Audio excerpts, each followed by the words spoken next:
আসসালামু আলাইকুম, স্বাগতম সংবাদে। আমি মোহাম্মদ রাকিব। আজকে সব আন্তর্জাতিক খবর নিয়ে হাজির হয়েছি।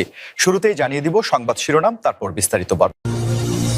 মধ্যপ্রাচ্যের উত্তেজনা নতুন মাত্রায়। ইরানের সর্বোচ্চ নেতা আয়াতুল্লাহ আলী খামেনিকে ঘিরে ছড়িয়ে পড়েছে মৃত্যু নিয়ে বিতর্কিত দাবি। অন্যদিকে তেহরান জানিয়েছে নেতৃত্ব পরিবর্তন হলেও রাষ্ট্রীয় প্রতিরোধ থামবে না। পরিস্থিতিকে আরো জটিল করেছে পাল্টা হামলার দাবি। ইরানের বিপ্লবী গার্ড বাহিনী ইসলামিক রেভলিউশনারি গার্ডস কর্পস জানিয়েছে তাদের হামলায় অন্তত 200 মার্কিন সেনা নিহত হয়েছে। তবে মার্কিন সামরিক command United states central command এই দাবি সম্পূর্ণ ভিত্তিহীন বলে প্রত্যাখ্যান করেছে। মধ্যপ্রাচ্যের উত্তেজনা নতুন মাত্রায়। ইরানের সর্বোচ্চ নেতা আয়াতুল্লাহ আলী খামেনিকে ঘিরে ছড়িয়ে পড়েছে মৃত্যু নিয়ে বিতর্কিত দাবি। একদিকে ইসরায়েলি সূত্র বলছে তিনি নিহত হয়েছেন, অন্যদিকে তেহরান বলছে সবই মনস্তাত্ত্বিক যুদ্ধ।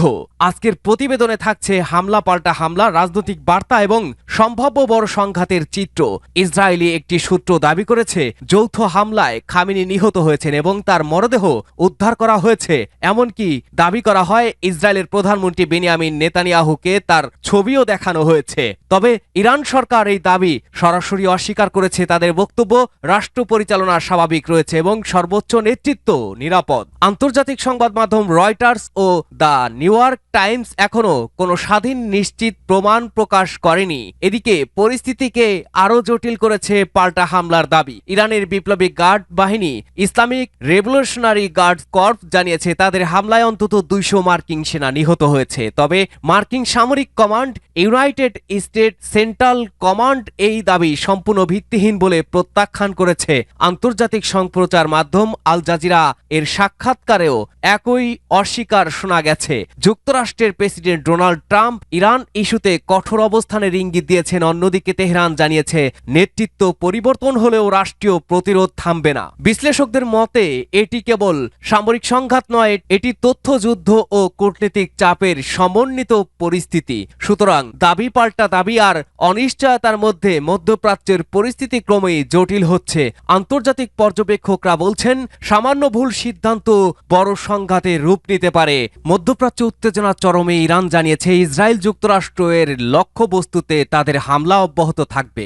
অঞ্চল জুড়ে নিরাপত্তা পরিস্থিতি দ্রুত অবনতি হচ্ছে। মধ্যপ্রাচ্যে নতুন করে সংঘাতের আশঙ্কাও বাড়ছে। সাম্প্রতিক সামরিক উত্তেজনার প্রেক্ষাপটে ইরানের সামরিক বাহিনী ঘোষণা দিয়েছে যুক্তরাষ্ট্র ও ইসরায়েলের স্বার্থ সংশ্লিষ্ট স্থাপনাগুলো এখন তাদের বৈধ লক্ষ্যবস্তু। ইরানি সূত্রের দাবি অঞ্চল জুড়ে মার্কিন সামরিক ঘাঁটিগুলোতে ক্ষেপণাস্ত্র ও ড্রোন হামলা চালানো হয়েছে। এদিকে ইসলামী বিপ্লবী গার্ড বাহিনী বা আইআরজিসি জানিয়েছে তাদের অভিযান অব্যাহত থাকবে। অন্যদিকে মার্কিন অভিযানের বিষয়ে মার্কিন প্রেসিডেন্ট ডোনাল্ড ট্রাম্পের নাম উল্লেখ করে বিভিন্ন দাবি ছড়ালেও আন্তর্জাতিক পর্যায়ে এসব তথ্য স্বাধীনভাবে নিশ্চিত করা যায়নি। সংঘাতের প্রভাব পড়ছে বেসামরিক এলাকাতেও। রাজধানী তেহরান এর বাসিন্দাদের নিরাপদ স্থানে সরে যাওয়ার পরামর্শ দেওয়া হয়েছে। উপসাগরীয় অঞ্চলেও উত্তেজনা ছড়িয়ে পড়েছে বলে খবর পাওয়া যাচ্ছে। আবুধাবি ও দুবাই সহ বিভিন্ন স্থানে বিস্ফোরণের খবর পাওয়া গেছে। একই সাথে রিয়াদ শহরেও বিস্ফোরণের শব্দ শোনা গেছে বলে আন্তর্জাতিক সংবাদ মাধ্যম জানিয়েছে। কূটনৈতিক তৎপরতাও চলছে সমান্তরালে। ইরানের পররাষ্ট্রমন্ত্রী আব্বাস আরাকচি টেলিফোনে কথা বলেছেন রাশিয়ার পররাষ্ট্রমন্ত্রী সের্গেই ল্যাভরভের সঙ্গে এবং আন্তর্জাতিক আইন লঙ্ঘনের অভিযোগ তুলেছেন। বিশেষজ্ঞরা বলছেন পরিস্থিতি দ্রুত নিয়ন্ত্রণে না এলে পুরো মধ্যপ্রাচ্য আরও বড় সংঘাতের দিকে এগোতে পারে। আন্তর্জাতিক সম্প্রদায় এখন নিবিড়ভাবে পরিস্থিতি পর্যবেক্ষণ করছে। এদিকে শীর্ষ সামরিক কমান্ডারদের হারানোর ক্ষত নিয়ে লড়ছে ইরান। মধ্যপ্রাচ্যে চলমান উত্তেজনার মধ্যে বড় ধরনের সামরিক ক্ষতির মুখে পড়েছে ইরান। আন্তর্জাতিক সংবাদ সংস্থা রয়টার্সের বরাতে জানা গেছে ইসরায়েলি বিমান হামলায় ইরানের প্রতিরক্ষা মন্ত্রী আমির নাসির জাদে এবং বিপ্লবী গার্ড বাহিনীর স্থল শাখার প্রভাবশালী কমান্ডার মোহাম্মদ পাকপুর নিহত হয়েছেন বলে দাবি উঠেছে। ইসরায়েলি সামরিক অভিযানের সঙ্গে সংশ্লিষ্ট একাধিক সূত্রের বরাতে জানানো হয়েছে এই হামলায় ইরানের প্রতিরক্ষা কাঠামোর গুরুত্বপূর্ণ নেতৃত্ব ক্ষতিগ্রস্ত হয়েছে। তবে সংশ্লিষ্ট পক্ষগুলোর পক্ষ থেকে এই তথ্য স্বাধীনভাবে নিশ্চিত করা যায়নি। এদিকে ইসলামী বিপ্লবী গার্ড বাহিনী বা আইআরজিসি এর শীর্ষ পর্যায়ের নেতৃত্বে এই ক্ষতি ইরানের সামরিক সক্ষমতা ও কৌশলগত সিদ্ধান্তে প্রভাব ফেলতে পারে বলে বিশ্লেষকদের ধারণা। অন্যদিকে ইরানের পররাষ্ট্রমন্ত্রী আব্বাস আরাকচি সামাজিক যোগাযোগ মাধ্যমে দেওয়া এক প্রতিক্রিয়ায় জানিয়েছেন কয়েকজন কমান্ডার নিহত হলেও দেশের প্রতিরোধ ক্ষমতা অটুট রয়েছে। রাজধানী তেহরান এবং এর নিরাপত্তা নিরাপত্তা জোরদার করা হয়েছে। সাধারণ মানুষের মধ্যে শোক ও উদ্বেগ ছড়িয়ে পড়ছে বলেও স্থানীয় সূত্রে জানা গেছে। বিশ্লেষকরা বলছেন এই ঘটনা আঞ্চলিক শক্তির ভারসাম্য নতুন উত্তেজনা তৈরি করতে পারে এবং সংঘাত আরও বিস্তৃত হওয়ার আশঙ্কা উড়িয়ে দেওয়া যাচ্ছে না। মধ্যপ্রাচ্যের পরিস্থিতি দ্রুত পরিবর্তনশীল, সামরিক উত্তেজনা, কূটনৈতিক তৎপরতা এবং আঞ্চলিক নিরাপত্তা সবকিছু মিলিয়ে বিশ্ব এখন গভীর উদ্বেগের সঙ্গে পরিস্থিতি পর্যবেক্ষণ করছে।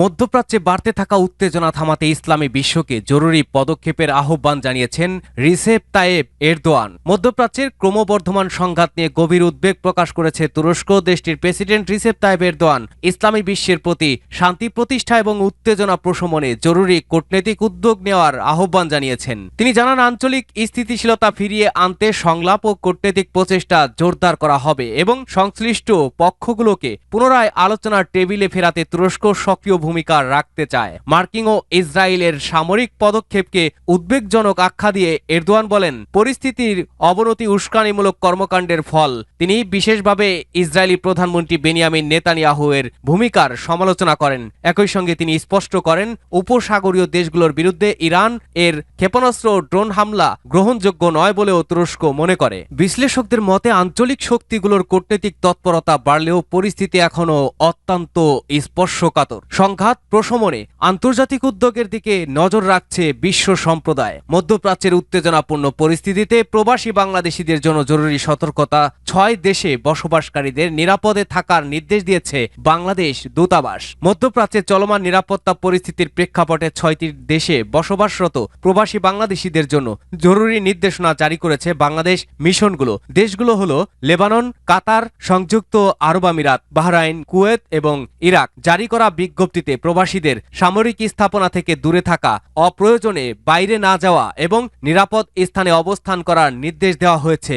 একই সঙ্গে জরুরি কাগজপত্র, নগদ অর্থ, প্রয়োজনীয় ঔষধ, শুকনো খাবার ও পানি সহ জরুরি সামগ্রী প্রস্তুত রাখতে বলা হয়েছে। দূতাবাসগুলো বিশেষভাবে সতর্ক করেছে সামাজিক যোগাযোগ মাধ্যম ব্যবহারের ক্ষেত্রেও বর্তমান পরিস্থিতির ছবি বা ভিডিও শেয়ার না করা এবং গুজব বা ভিত্তিহীন তথ্য প্রচার থেকে বিরত থাকার আহ্বান জানানো হয়েছে। এদিকে লেবাননে বসবাসরত বাংলাদেশিদের জন্য বাড়তি সতর্কতা জারি করা হয়েছে। দেশটির বেক্কা ভ্যালি অঞ্চল এবং রাজধানী বৈরুত এর দক্ষিণ অঞ্চলে বসবাসকারীদের বিশেষ সতর্ক থাকার পরামর্শ দেওয়া হয়েছে। সংঘাতপূর্ণ এলাকা এড়িয়ে চলা এবং রাতের চলাচল সীমিত রাখার নির্দেশ দেওয়া হয়েছে। জরুরি প্রয়োজনে প্রবাসীদের নিজ নিজ দেশের বাংলাদেশ দূতাবাস বা কনসুলেটের হটলাইন নম্বরে যোগাযোগ করতেও বলা হয়েছে। যোগাযোগের বিস্তারিত নাম্বার সহ মেইল ঠিকানা আমাদের ভিডিওর ডিসক্রিপশনে দেওয়া হলো। মধ্যপ্রাচ্যের পরিস্থিতি বিবেচনায় প্রবাসীদের সতর্ক থাকার আহ্বান জানিয়েছে বাংলাদেশ মিশনগুলো। নিরাপত্তা নির্দেশনা মেনে চলতে সবার প্রতি বিশেষ অনুরোধ জানানো হয়েছে।